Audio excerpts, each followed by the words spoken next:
Good morning, students. So today we have to start optical mineralogy. So optical mineralogy, as the name implies, it deals with the optical properties of minerals. और कैसे हम लोग optical properties minerals के identify करते हैं, मतलब वैसे properties which is based solely on light, transmission of light within the mineral. तो उसको हम लोग कैसे स्टडी करते हैं? तो it is studied under petrological microscope. So petrological microscope is different, a bit different from other microscope generally used in biological lab or pathological lab.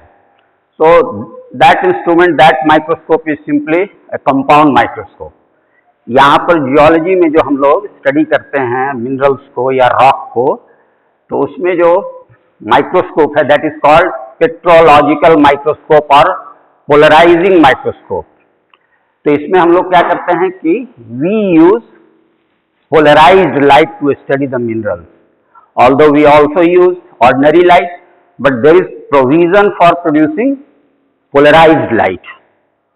और minerals को स्टडी करने के लिए या कोई रॉक को स्टडी करने के लिए एक थीन सेक्शन बनाना जरूरी है, स्लाइड, और उसी को स्टडी करते हैं. So this optical mineralogy is the branch of mineralogy you can से, which deals specifically the optical properties of minerals. Okay, तो optical properties of minerals again क्यों करते हैं? Why we study optical properties of minerals? तो main objective of studying optical property is the identification. तो mineral का identification बहुत important है और वो optical properties के आधार पर most of the characters can be studied. और बहुत हायर रिसर्चेस के लिए आप एक्सरे वगैरह में जाइए. आप पिछले क्लास में हमने बताया था आपको एक्सरे क्रिस्टलोग्राफी. लेकिन अगर ठीक से आप ऑप्टिकल मिनरलॉजी के प्रिंसिपल्स को अगर आप अप्लाई कीजिए in the study of minerals, तो you can get many important properties, optical properties which may be helpful in the identification of minerals. So okay, so before discussing different optical properties of minerals, you must be a sound knowledge of principles of light, क्योंकि light से ही best है. तो first question is what is light? So light you must be knowing it is a kind of energy. So we can define that light is an electromagnetic phenomenon, EMR, short में हम लोग इसको EMR. So it is electromagnetic radiation or electromagnetic phenomenon due to periodic variation in the energy given off by the vibrating electrons. तो ये जो energy है, ठीक है, वो कैसे होता है? ड्यू टू ये जो इलेक्ट्रॉन्स है उसका पीरियोडिक वाइब्रेशन उसका हो रहा है. That is why it is a form of energy. Okay, so in the previous lecture I have discussed the entire spectrum, right from cosmic ray to the television wave and radio wave. लेकिन whenever we deal optical mineralogy, so we are mostly concerned with the visible spectrum. तो visible spectrum क्या हुआ? Visible spectrum is a width, जिसमें माने EMR का जो width है, जिसमें कि हम लोग किसी भी चीज को देखते हैं, माने our eye is sensitive in the visible spectrum only. Beyond that we cannot see any object. तो ये visible spectrum है और it ranges from 0.4 micrometer to 0.7 micrometer. कितने मीटर का 1 माइक्रोमीटर? माइक्रोन का value 10 to the power how much? 1 meter is equal to how many micrometer? 10 to the power how much? It is 10 to the power 6. 1 meter is equal to 10 to the power 6 micrometer. Okay. तो generally हम लोग micrometer में इसको major करते हैं. ये जो spectrum है इसको हम लोग नैनोमीटर में भी करते हैं. नैनोमीटर याद है? 1 metre is equal to how much nanometer? 10 to the power 9 nanometre. Angstrom फिर होता है how much? Angstrom, 1 angstrom is equal to how much? 10 to the power 10। Very good.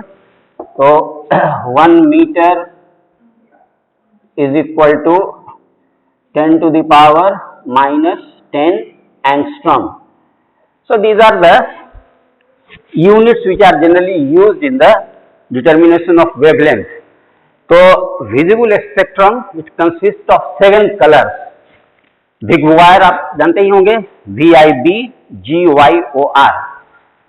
Violet, this is indigo, then blue, then green, yellow, orange and red। तो red का जो wavelength है सबसे अधिक है और वायलेट का सबसे कम है। ये 0.4 माइक्रोमीटर, या अगर आप नैनोमीटर में करें आप इसको तो अप्रॉक्सीमेटली 400 नैनोमीटर। और रेड का कितना है वेवलेंथ? 0.7 माइक्रोमीटर, या उसको हम लोग नैनोमीटर में अगर कहते हैं तो दिस इज 700 नैनोमीटर। ओके, तो यह है आपका पूरा। और यही विजुअल स्पेक्ट्रम जो है आपका, इसको अगर कंबाइन कीजिए तो व्हाइट लाइट मिल जाता है हमारा इसको। ये 7 कलर्स है। तो ओके, नाउ जो हमने वहां पर बताया कि light consist of, it is electromagnetic vibration और इलेक्ट्रोमैग्नेटिक फिनोमिनन। तो यू कैन सी हियर, सबसे पहला तो ये आप समझ लीजिए कि लाइट इज अ वेव, है ना, वेव है ये। तो यहां पर देखिए इलेक्ट्रोमैग्नेटिक, इसका मतलब there are 2 vectors, one is electrical vector and second is magnetic vector. तो ये देखिए, अगर ये एक लाइट है, if it is the direction of its transmission, तो इसमें जो दोनों वेक्टर है, ये देखिए, ये जो ब्लैक कलर में ये जो वेव हम लोगों ने दिखाया हुआ है, ये कौन सा है? This is electrical vector. Okay, और ये जो आप ग्रीन कलर में एक प्लेन दिख रहा है, ठीक है, तो आप जो ब्लैक कलर वाला है, आप समझ लीजिए कि ये राइटिंग बोर्ड के पैरेलल है, in the plane of this writing board. तो दिस इज वर्टिकल सपोज, और ये कैसा है? Just perpendicular to the writing board. तो this is magnetic. So this is electric field and this is magnetic field, and this is the average direction of transmission। Okay, अब इसमें 2-3 term आपको, अगर ये वेव है, when it is a wave, तो 2-3 term आपको समझना पड़ेगा। One is the wavelength. Wavelength किसको कहते हैं? तो wavelengths are distance between the 2 points situated on the similar situation, similar condition you can say on the wave. जैसे मान लो कि यहां पर हम लोगों ने 2 वेव दिखाया हुआ है, one in the black colour and second in the green colour. तो आप देखो, कोई भी एक इस पॉइंट से लेकर के इस पॉइंट तक, that means from crest to crest, similar situation. तो crest to crest this distance may be considered as wavelength. यहां पर हम लोगों ने दोनों ही, जो ग्रीन कलर वाला और ब्लैक कलर वाला, दोनों का वेवलेंथ एक दिखाया है। It may be different also, अभी हम लोग देखेंगे यहाँ। तो एनीवे, तो वेवलेंथ को हम लोग डिफाइन कर सकते हैं कि it is the distance between the 2 points on the wave surface situated at similar situation, similar position you can से, not similar position, similar situation. जैसे क्रेस्ट टू क्रेस्ट हो गया, और फिर ट्रफ टू ट्रफ भी हो सकता है, ट्रफ टू ट्रफ, और this point, this median point two this median point, ये और ये सिमिलर सिचुएशन में है, because wave is ascending in this direction, again the wave is ascending. यहां और यहां नहीं होगा, इसका similar situation is this one. तो इस तरह से वी डिफाइन वेवलेंथ। और दूसरा एक टर्म है that is called amplitude. Amplitude, तो एम्पलीट्यूड क्या हुआ? ये मैक्सिमम डेवलपमेंट है from the line of transmission. जो मीडियम लाइन हुआ उससे जो वेव का मैक्सिमम डिस्प्लेसमेंट है, मैक्सिमम मैक्सिमम डिस्प्लेसमेंट ही कहो इसको, मैक्सिमम डिस्प्लेसमेंट, इसको कहते हैं हम लोग एम्पलीट्यूड। तो इसको जैसे हम लोग ए अगर बोलें तो ए इज द मैग्नीट्यूड ब्लैक का भी, और ये देखिए ए इसमें बढ़ गया, इसको आप ए डैश चाहो कर सकते हो, ए एंड ए डैश। तो यहां पर हम लोग क्या देख रहे हैं कि wavelength is same, wavelength for both the waves are the same but the amplitude is different। ठीक है, इसमें समझ में आ रहा है बात। ऐसा भी हो सकता है कि एम्पलीट्यूड एक हो, वेव डिफरेंट हो सकता है, मतलब वेवलेंथ डिफरेंट हो सकता है, कुछ भी हो सकता है, या दो वेव है तो दोनों ही डिफर कर सकता है, वेवलेंथ भी डिफरेंट है, एम्पलीट्यूड भी डिफरेंट है। तो जैसे ये कंडीशन अगर है कि if the wavelength is the same and it coincide in position also, तो हम लोग इसको कहेंगे कि they are in the same phase। जैसे इस कंडीशन में आप देखो, ये दोनों ही वेव का जो वेवलेंथ है that is equal and they are same in the position also, so these two waves are in the same phase. अब जैसे यहां पर देखिए एक दूसरा हम दिखाए हैं, दो वेव यहां भी है, तो एक का क्रेस्ट यहां है और ये यहाँ है, लेकिन दूसरे का क्रेस्ट यहाँ है, इट इज नॉट कोइंसाइडिंग। और स्टार्टिंग लाइन भी आप देखो, ये जो वेव है स्टार्ट फ्रॉम हियर और ये जो है सो यहाँ से स्टार्ट हो रहा है, तो इसका मतलब कि these two waves they are not in the same phase, they are out of phase. Follow my point. तो ये चीज हुआ। अब आ जाए हम लोग कि लाइट जो है कितने टाइप का हो सकता है from the optical mineralogy point of view. तो लाइट दो तरह का होगा, one is called ordinary light and second is called polarised light. Ordinary light and polarised light, what is the difference? तो डिफरेंस ये है कि ordinary light it vibrates in a infinite number of directions and in a infinite number of planes. जैसे suppose एक ray है, it is vibrating like this ना, ये line of transmission है। तो if it is ordinary light then the plane of vibration may be like this vertical, it may be like this horizontal, it may be like this inclined at any angle. So the plane of vibration will be how much? Infinite. So the plane of vibration will be infinite and of course the number of vibration direction will be also infinite. So we can understand by this diagram. So this is the ordinary light which is transmitted in this direction. So you can see here, these are different directions.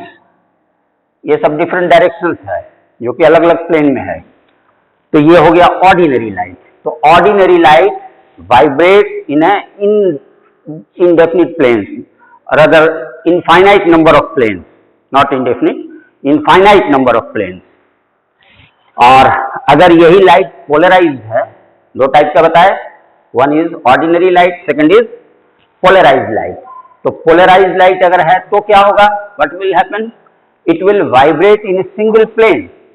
जैसे यहां देखो, ये एक light है, if it is polarized light, ये transmit अगर हो रहा है तो this transverse vibration it is taking place in a single plane. इस प्लेन का कुछ नाम दे दें, जैसे A B C D. So this, if this light is vibrating in ABCD plane, that is the plane of this writing board, तो ये क्या होगा, इसको हम कहेंगे कि this is polarized light. Okay, अब आ जाइए कि ऑर्डिनरी लाइट से कैसे हम ऑब्टेन कर सकते हैं पोलराइज्ड लाइट। मैंने आपको शुरू में ही बताया कि normally we use polarised light in the identification of minerals under microscope. तो how can we obtain ordinary light, polarised light from ordinary light? You must be knowing the sun ray जो हमारे पास आ रहा है सन से, ये किस तरह का लाइट है, whether it is ordinary light और polarised light? Of course it is ordinary light. तो हमको यही मेन सोर्स यही है, इसी को हम यूज करते हैं मोस्टली। ऐसे आर्टिफिशियल सोर्स भी हम लोग लैब में समटाइम्स यूज करते हैं, बट मोस्टली वी यूज सन रे for the study of minerals. तो ये जो है सन रे को कन्वर्ट करने की आवश्यकता है into polarized light. So what are the mechanism, what are the methods, कैसे हम लोग इसको कर सकते हैं? तो ये जो है ऑर्डिनरी लाइट, पोलराइज्ड लाइट में दीज आर द 4 मैकेनिज्म और 4 methods by which and ordinary light can be transformed into polarized light. Follow? So first is called reflection. Very simple phenomenon. All of you know reflection होता क्या है? What is reflection? बहुत simple सा है कि अगर कोई भी रे, कोई भी अगर एक स्मूथ सरफेस, पॉलिश सरफेस पे अगर इंसिडेंट होता है, ठीक है, पर्टिकुलर एंगल पे, तो वो क्या होता है? लौट जाता है, उसी मीडियम में लौट जाता है, इन द सेम मीडियम, और एक रूल को फॉलो भी करता है. What is the rule? कि जैसे ये हम लोग देखें, ये ऑर्डिनरी लाइट है, ये जो यहाँ पर एरो हमने दिखाया है पूरा, इसका मतलब कि it is vibrating in infinite number of direction and infinite number of plane. तो if it is incident on this plane, reflecting plane, यहाँ पर एक नॉर्मल डाल दीजिए, ठीक है. तो बिल्कुल सिंपल सा है कि ये जो angle of incidence and this angle of reflection जो है, it will be the same. और ये रे और जो ये है, it will be in the same plane. तो सिंपल लॉ ऑफ रिफ्लेक्शन. तो ये जो रिफ्लेक्शन जो होता है ना, अगर कोई पॉलिश्ड ग्लास है या कोई मेटेलिक सरफेस है पॉलिश्ड, तो if light is reflected from that surface, तो जो रिफ्लेक्टेड रे है ना, that is to some extent polarized, not completely polarized, but to some extent it is polarized. Follow my point? तो जैसे यहाँ पर देखो इस फिगर से, यहाँ से ये इंसिडेंट हो रहा है, ordinary light vibrating in infinite number of direction, यहाँ पर इंसिडेंट हो रहा है और ये रिफ्लेक्ट हो रहा है यहाँ. तो ये जो रिफ्लेक्टेड रे है, it will be partially polarized. That is why a single arrow vibrating in one direction, ये हमने शो किया है. तो ये कंप्लीट पोलराइजेशन नहीं है. हम लोग ये कह सकते हैं कि जो नंबर ऑफ वाइब्रेशन डायरेक्शन है या नंबर ऑफ वाइब्रेशन प्लेन्स है, to some extent it is reduce very much. Okay, इसलिए हम कह सकते हैं कि इट इज पार्शियली पोलराइज्ड. Similar is the case with single refraction. तो सिंगल रिफ्रैक्शन, ऐसे फिजिक्स वगैरह में आपने पढ़ा होगा, तो सिंगल हो सकता है वर्ड नहीं यूज कर, सिर्फ रिफ्रैक्शन यूज किया जाए, लेकिन हम लोग यहाँ पर सिंगल रिफ्रैक्शन बोलेंगे, फिर डबल रिफ्रैक्शन. ओके, तो सिंगल रिफ्रैक्शन में क्या हो रहा है? बहुत सिंपल सा है कि कोई एक मीडियम है, और ये जो मीडियम है, suppose this is air, this is glass, so this is rarer medium, rarer, and this is denser. तो ये क्या कहता है कि कोई अगर ऑर्डिनरी लाइट इंसिडेंट हो रहा है, ठीक है ना, ये इंटरफेस है बिटवीन द टू मीडियम, तो क्या होगा? If light enters from rarer to denser, what happens? It is bent towards the normal. यही है. और अगर उल्टा है, अगर इधर ही डेंसर है और डेंसर से उसमें जाएगा, तो it will B refracted away from the normal. तो यहां पर भी ये जो आपका रिफ्रैक्टेड रे है, it is also partially polarized, just like this one. यहां पर रिफ्लेक्ट जो हो रहा है वो पार्शियली पोलराइज्ड था, यहां पर जो रिफ्रैक्टेड रे है, it is also partially polarized. So any confusion? But there is a condition in which there is maximum polarization. अब तो मैंने कहा कि इन दोनों मेथड से क्या हो रहा है, हमको मिल रहा है जरूर polarized light, but it is partially polarized. तो अगर कंप्लीट पोलराइजेशन होना है या मैक्सिमम पोलराइजेशन होना है by this reflection and single refraction, तो what should be the condition? तो बहुत सिंपल सा कंडीशन इसमें यह है कि देखिए यहाँ पर अगेन ये ग्लास है, डेंसर मीडियम, इधर एयर है सपोज, रेयरर मीडियम. तो एक क्रिटिकल एंगल हो सकता है, ये angle critical angle, this is generally 57 degree in case of crown glass.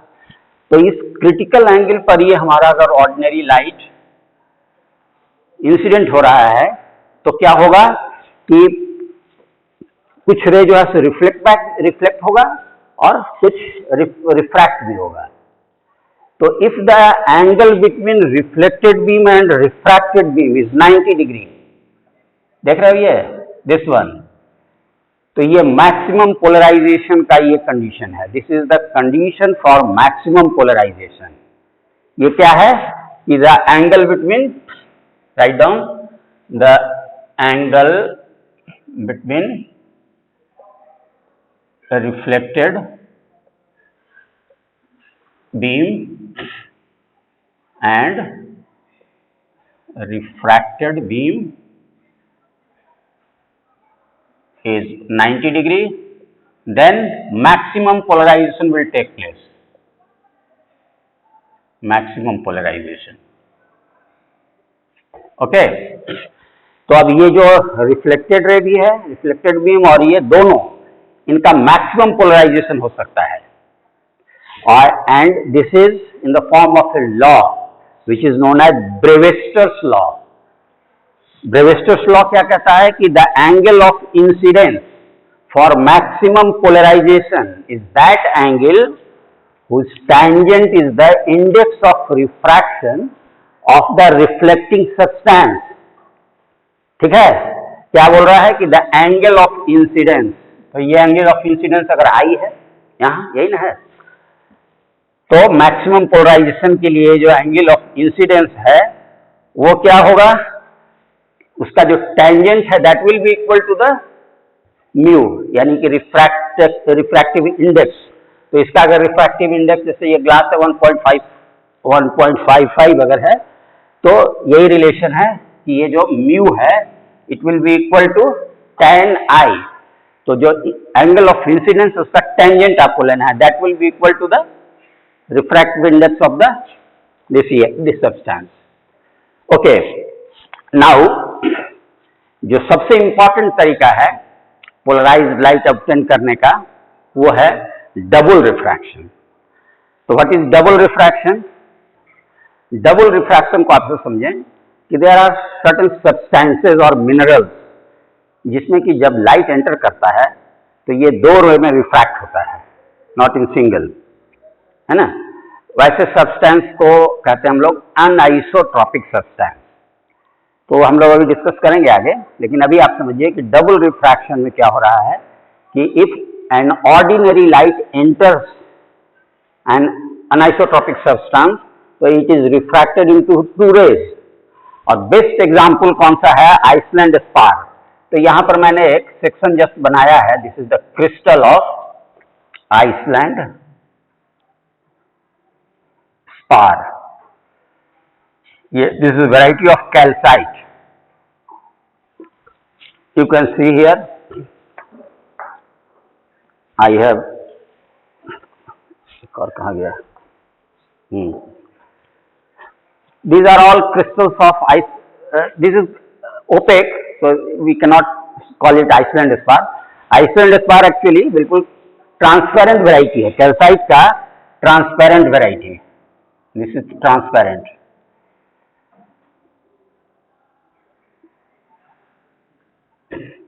So transparent variety of calcite, इसको ही हम लोग आइसलैंड स्पार कहते हैं। तो दिस इज कैल्साइट, ये ओपेक है इसलिए इसको नहीं कहेंगे।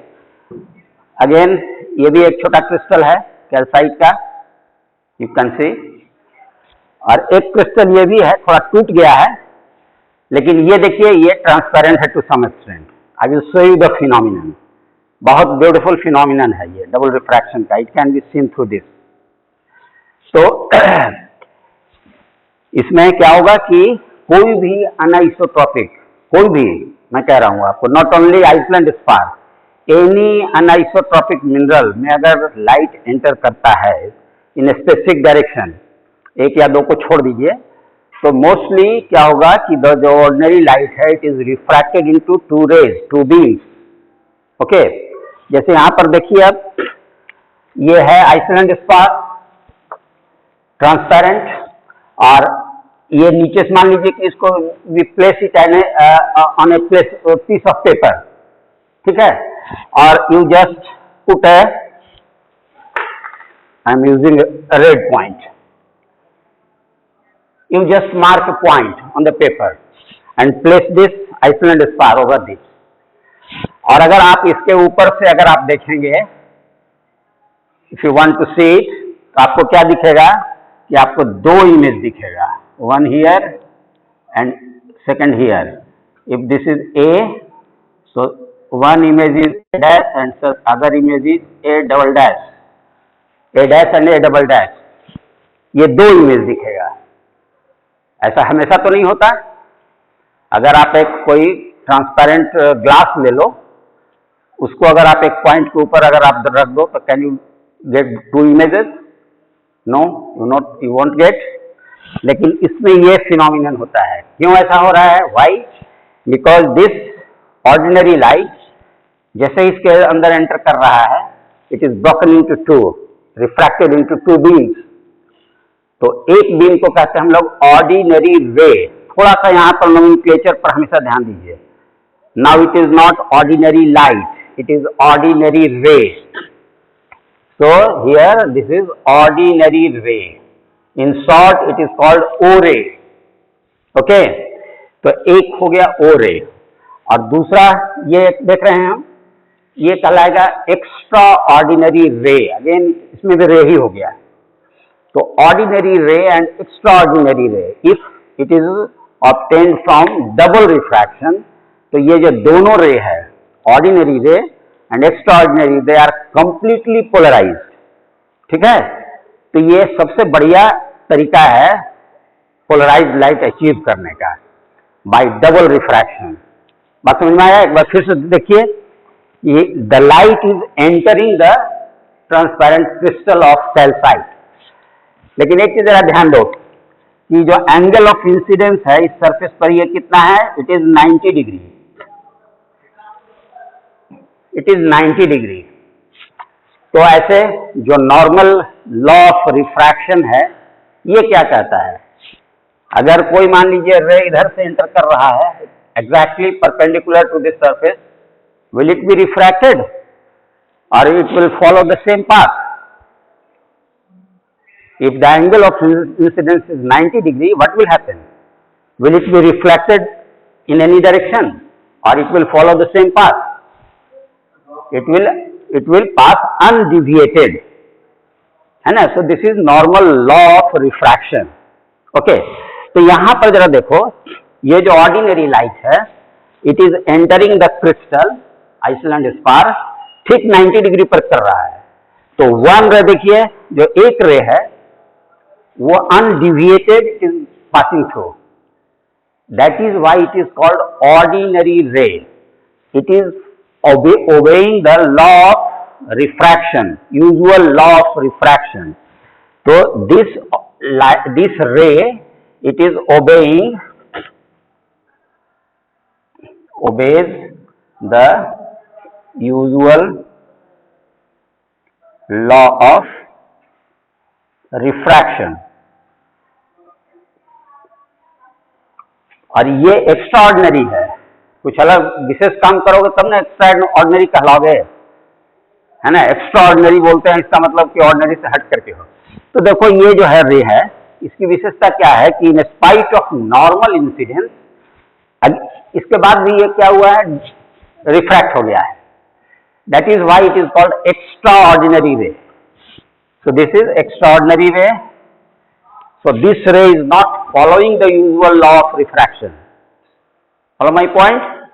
अब आपको मैंने बताया कि ये दोनों ही रे, ऑर्डिनरी रे और ओ रे, शॉर्ट में ओ रे, और एक्स्ट्राऑर्डिनरी रे और ई रे, ये दोनों ही कंप्लीटली पोलराइज्ड है. Means they will vibrate, they are vibrating in a single plane. जैसे एक ऑर्डिनरी रे हो सकता है कि इस प्लेन में वाइब्रेट करे. तो इतना जान लीजिए कि जहां भी इस तरह का कंडीशन मिल रहा है कि कोई भी अनआइसोट्रॉपिक मिनरल से अगर आपको, इफ यू गेट ओ रे and E ray, then the plane of vibration of these two rays will be perpendicular to each other. Okay, तो अगर मान लो थोड़ी देर के लिए कि this is the plane of vibration of O ray, then the plane of vibration of E ray will be like this. So just perpendicular to the O ray. तो E ray और O ray का जो vibration direction है या vibration plane है, it is just perpendicular to each other. तो इसको थोड़ा देखिए कैसे होता है। तो इसको हमने पूरा नहीं बनाया था, सपोज ये जो है इस तरह, इसको हम लोग पूरा बना दें लाइक दिस। ये क्रिस्टल कैसा है, रोम्बोहेड्रल है, देख रहे हो ये आईसी को देखिए, दिस वन। तो इसके सारे फेसेस कैसे हैं, रोम्बिक फेसेस हैं, रोम्बिक फेसेस। तो एक इसमें देखिए लॉन्गर डायगोनल है and this one is shorter diagonal. तो लॉन्गर डायगोनल और शॉर्टर डायगोनल एक दूसरे पर परपेंडिकुलर है। तो यू मस्ट रिमेंबर दैट ई रे ऑलवेज फॉलोज शॉर्टर डायगोनल, यानी ई रे का जो वाइब्रेशन डायरेक्शन है that will be parallel to shorter diagonal of the prism. ये आइलैंड स्टार का जो शॉर्टर डायगोनल है उसके पैरेलल वाइब्रेट करेगा कौन सा, ई रे, और जो लॉन्गर डायगोनल है उसके पैरेलल कौन सा वाइब्रेट करेगा, ओ रे। So it is always perpendicular. Okay, अब तो 3 तो आपका हो गया। रिफ्लेक्शन आपने समझ लिया, it will give rise to partially polarized light. Again, this is also partially polarized light, और maximum polarization का this is the condition. Webster's law को फॉलो जैसे ही करेगा Webster's condition को, that means जो reflected beam है और refracted beam है they will be polarized at a maximum level. Maximum polarization will take place. Okay, और सबसे बढ़िया जो हमने आपको बताया ऑर्डिनरी रे का, ये सॉरी डबल रिफ्रैक्शन का, जिसमें ordinary ray and extraordinary ray develop होता है। अब जब इस तरह की बात है ना, तो अब इनका जो रिफ्रैक्टिव इंडेक्स है और इसके अलोंग जो रिफ्रैक्टिव इंडेक्स है इट विल वेरी। इसको भी हम लोग डिटेल में देखेंगे बाद में, लेकिन आपको थोड़ा जानना चाहिए। तो ये जो सब्सटेंस है इसका 2 रिफ्रैक्टिव इंडेक्स वैल्यू आ गया, one corresponding to O ray and second corresponding to E ray। ऐसे जो नॉर्मल जो आइसोट्रॉपिक सब्सटेंस होते हैं जिसमें डबल रिफ्रैक्शन नहीं होता है, आप जैसे ग्लास की बात कर लो, जैसे ये ग्लास है तो इसका हमने यहाँ पर देखिए लिख दिया है, ग्लास है तो इसका जो है so refractive index mu is fixed 1.55। लेकिन कैल्साइट के केस में दो रिफ्रैक्टिव इंडेक्स होगा, 2 रिफ्रैक्टिव इंडिसेस। ओके, तो एक होगा ऑर्डिनरी रे के करस्पॉन्डिंग और दूसरा होगा एक्स्ट्राऑर्डिनरी रे के करस्पॉन्डिंग। और ओ रे के करस्पॉन्डिंग जो होता है it is denoted by omega. Omega is the refractive index of the substance along O ray. और ये जो है इसी सब्सटेंस का जो दूसरा रिफ्रैक्टिव इंडेक्स होगा that is denoted by epsilon like this, इसको एप्सिलॉन कहते हैं। तो ये भी RI हो गया, this is RI corresponding to extraordinary ray. तो कैल्साइट का 2 हो गया रिफ्रैक्टिव इंडेक्स। इतनी बात समझ में आई। एक और तरीका हो सकता है दैट इज एब्जॉर्प्शन। तो एब्जॉर्प्शन से भी टू सम एक्सटेंट पोलराइजेशन होता है। तो जब कोई ऑर्डिनरी लाइट अगर ट्रांसमिट हो रहा है किसी ट्रांसपेरेंट मीडियम में या ट्रांसल्यूसेंट मीडियम में, तो क्या होगा कि part of the ray will be absorb और part of the it will be transmitted. ये सबसे बढ़िया एग्जांपल है ये टूरमैलीन का, this is tourmaline crystal. Tourmaline, तो टूरमैलीन का ये सी वाइब्रेशन डायरेक्शन है। तो इसमें आपको जो टूरमैलीन का जो क्रिस्टल है या टूरमैलीन का जो सेक्शन है, बेटर है सेक्शन ही में ज़्यादा अच्छे समझ में आएगी बात। तो अगर ये टूरमैलीन का थिन सेक्शन है and this is the vibration direction of C, तो इसमें अगर ऑर्डिनरी लाइट एंटर करेगा तो इस डायरेक्शन में ट्रांसमिट होता है, टू सम एक्सटेंट एब्जॉर्ब भी होगा, बस ट्रांसमिशन विल टेक प्लेस। लेकिन अगर इस डायरेक्शन में एंटर करेगा लाइट जस्ट परपेंडिकुलर टू सी, तो क्या होगा कि ऑलमोस्ट कंप्लीटली एब्जॉर्ब हो जाएगा। तो जो भी है, जो मिनरल के द्वारा जो लाइट एब्जॉर्ब हो जा रहा है, तो absorption phenomenon also gives rise to partial polarization. So these are 4 important methods or mechanism by which ordinary light is converted into polarized light. but this one double refraction is the most important. अभी हम लोगों ने देखा double refraction का phenomenon, और मैंने आपको बताया कि डबल रिफ्रैक्शन कैसे मिनरल या कैसे सब्सटेंस में होता है। तो उस तरह के सब्सटेंस को कहते हैं हम लोग अनआइसोट्रॉपिक। तो mineral can be divided into two categories, minerals or substances.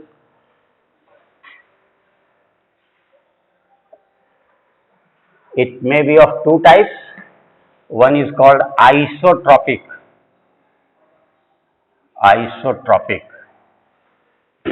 and second one is called anisotropic.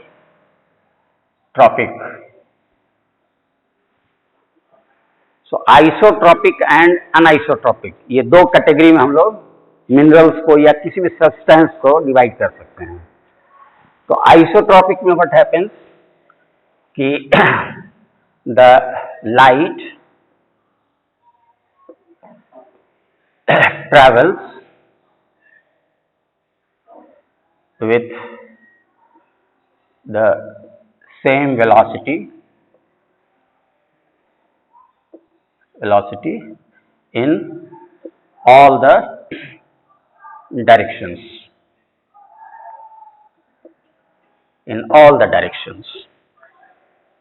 तो बहुत सिंपल सा है, किसी भी सब्सटेंस में लाइट अगर यूनिफॉर्म वेलोसिटी से ट्रेवल करे हर डायरेक्शन में, सेम वेलोसिटी या यूनिफॉर्म वेलोसिटी से अगर ट्रेवल करता है, तो that substances are known as isotropic substances और आइसोट्रॉपिक मिनरल्स। तो जब इस तरह की बात है कि हर डायरेक्शन में सेम वेलोसिटी होगा, तो इसका मतलब है कि it will never show the phenomenon of double refraction. तो आइसोट्रॉपिक मिनरल्स अगर है तो एकदम समझ लें कि there will be no double refraction,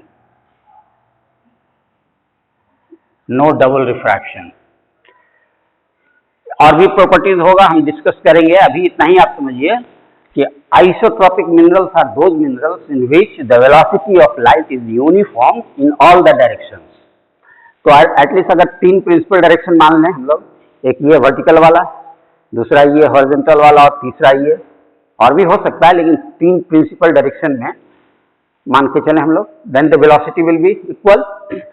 suppose this is the source of light, this is the source of light, point of illumination, this is the point of illumination, okay। तो अगर ये आइसोट्रॉपिक सब्सटेंस है तो क्या होगा, suppose एक unit time हम लोग ले लें t सेकेंड, तो t सेकेंड में what will happen, light travel करेगा, हर डायरेक्शन में ट्रेवल करेगा, and the distance travelled by the light it will be the same. This is a spherical surface, और ठीक इसके सेंटर पर suppose that is the point और the source from where light is originating, so that is point of illumination, okay. तो light अगर मान लीजिए t second में इस डायरेक्शन में यहां तक ट्रेवल किया, तो सेंटर से इधर भी वो इतना ही करेगा ट्रेवल, सामने भी उतना ही ट्रेवल करेगा, पीछे भी इतना ही, ऊपर भी, नीचे भी, और in any other direction the distance traveled by the light in t second or any unit second will be the same। and if we construct a geometrical figure, यही बनेगा sphere बनेगा। so this is the source of light, और ये जो travel कर रहा है light इस डायरेक्शन में, हर डायरेक्शन में, इधर कहीं भी, इधर, तो जो फिगर हो रहा है वो क्या बन जा रहा है, दिस इज ए स्फीयर,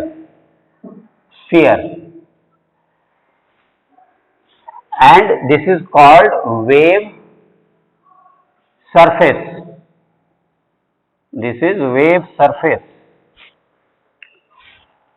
और अगर मान लीजिए थोड़ी देर के लिए किसका क्रॉस सेक्शन ले लें हम, क्रॉस सेक्शन, दिस में भी द क्रॉस सेक्शन, दिस में भी द क्रॉस सेक्शन, और किधर से ही हो, तो ये जो क्रॉस सेक्शन है उसका क्या शेप होगा, it will be circle, no doubt. तो वेव जो इस स्फीयर जो है पहले, ये वेव सरफेस कहलाएगा, और इसका जो क्रॉस सेक्शन है that will be circle, circle. इसको कहते हैं हम लोग वेव फ्रंट, वेव फ्रंट। तो बहुत सिंपल है कि आइसोट्रॉपिक मिनरल है तो उसका जो वेव सरफेस है वो कैसा होगा, एक स्फीयरिकल शेप होगा, स्फीयर होगा, और उसका जो वेव फ्रंट बनेगा दैट विल बी सर्कल। तो वेव फ्रंट का मतलब सिंपल सा हुआ कि उस स्फीयर को कहीं से भी आप जो काटिए but it should pass through the centre, वो कैसा होगा, बिल्कुल सर्कुलर होगा। So the wave front will be circle and wave surface will be sphere. But just imagine कि लाइट की वेलोसिटी अलग अलग होती, जो कि इसमें होगा हमारा अनआइसोट्रॉपिक में। तो इन अनआइसोट्रॉपिक सब्सटेंस व्हाट विल हैपन कि जो लाइट की वेलोसिटी है it differs in different direction. तो इसमें आप ये सीधा कि the light travels with not with uniform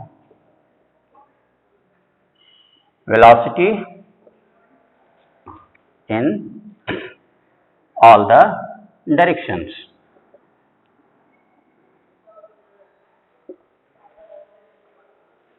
तो हर डायरेक्शन में वेलोसिटी जो लाइट का है वो एक नहीं है। तो ऐसा भी हो सकता है कि दो प्रिंसिपल डायरेक्शन में लाइट की वेलोसिटी डिफरेंट हो, या इट मे बी पॉसिबल कि जो तीनों ही प्रिंसिपल डायरेक्शन है उसमें जो लाइट की वेलोसिटी है डिफरेंट हो। तो सपोज मान लो कि दिस इज द सोर्स, यहीं से लाइट ओरिजिनेट कर रहा है, और सपोज ये जो डायरेक्शन है दिस डायरेक्शन, इस डायरेक्शन में जो वेलोसिटी ऑफ लाइट है इट इज मैक्सिमम, और इस डायरेक्शन में जो वेलोसिटी है दिस इज मिनिमम, इसमें मिनिमम, इसमें क्या बता रहे हैं, मैक्सिमम। तो ये जो डिस्टेंस है this distance will be maximum because the velocity of light is maximum. तो इन अ पर्टिकुलर सेकेंड, कोई भी यूनिट सेकेंड ले लें, तो यूनिट सेकेंड में यहाँ से यहाँ तक ये जो डिस्टेंस है that will the maximum distance, and since the velocity of light just perpendicular to this direction is minimum, so what will happen, the distance traveled by the light will be less, minimum value होगा, और एक इसके perpendicular ले लीजिए, intermediate value हो सकता है। तो इसको अगर तीनों जो एक्सिस है, longest axis, shortest axis and intermediate axis, उसको कंसिडर करके if we want to construct figure, तो क्या बनेगा, स्फीयर तो एटलीस्ट नहीं बनेगा। उस फिगर को क्या कहेंगे, that figure will be called ellipsoid, ellipsoid. तो figure will be like this, figure will be like this, this is one, these are three different directions। तो इसमें सिंपल सा है कि एनाइसोट्रॉपिक मिनरल्स में लाइट की वेलोसिटी अलग अलग डायरेक्शन में अलग अलग हो सकती है, दो डायरेक्शन में डिफरेंट हो सकता है, या तीनों ही जो प्रिंसिपल डायरेक्शन है उसमें डिफरेंट हो सकता है।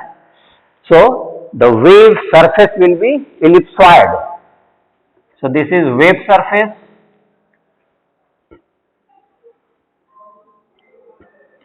so this is ellipsoidal, ellipsoidal या ellipsoid।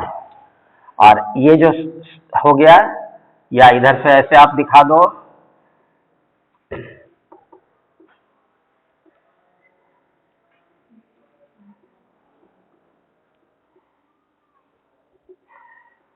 तो ये और ये क्या हो गया, these are wave front। तो वेव फ्रंट कैसा होगा, इलिप्स होगा, इलिप्स।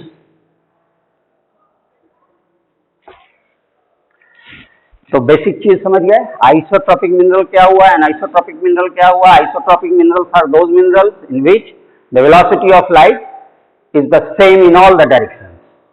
अनआइसोट्रॉपिक मिनरल में क्या होगा, जो वेलोसिटी ऑफ लाइट है it will differ in different direction. तो इसमें तो जब आइसोट्रॉपिक में जब सारे ये हैं एक ही वेलोसिटी से कर रहे हैं, तो ये होगा इसमें सिंगल रिफ्रैक्टिव इंडेक्स, एक ही होगा। अनआइसोट्रॉपिक है तो मोर देन 1 Ri, 2 हो सकता है या 3 हो सकता है, बाद में हम बताएंगे। तो इतनी बात समझ में आई, आइसोट्रॉपिक और अनआइसोट्रॉपिक का division. So in the next class we will discuss this anisotropic substance can be divided into 2, uniaxial and biaxial. So that is all today's lecture. Thank you students.